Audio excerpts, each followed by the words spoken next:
Amber Rudd, here in Harlow. Where have you been and what have you learnt?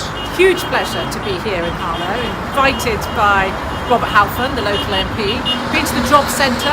Part of my job as Secretary of State for Work and Pensions, I'm making sure that I get around as many job centres as possible to see for myself how it's working, whether universal credit is, as I believe it is, a force for good, and meeting with some other local organisations.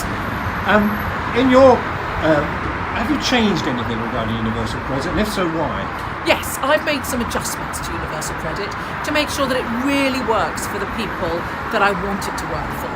We're going to make it easier for people to have their rent paid direct to their landlords if that's what they want and would help them stay in their homes. I'm making sure that it really works for women, so I'm putting in some changes so that the woman is more likely to be the recipient of universal credit. At the moment, 60% of the recipients of couples are women, and some other changes to make it more accessible, easier to use, and more straightforward for people.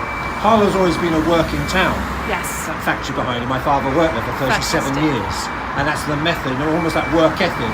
Do you think universal credit is embedded in that type of work ethic? Well, it's exactly what universal credit is for. It's not just a safety net, which is what the old benefit system was for, but it's also a way of making sure that people can get off benefits and into work while they don't lose a disproportionate amount of the support that they're getting. The whole purpose of universal credit is to help people get back on their feet.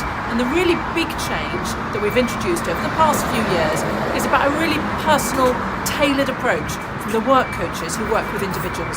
You'll always have critics. Do you still accept what your critics are saying? Not particularly, no. I mean, the universal credit is far better than the legacy system that it replaces. And I would urge the critics to go, if they can, themselves to the job centre, speak to the work coaches and find out the really good things universal credit does to help people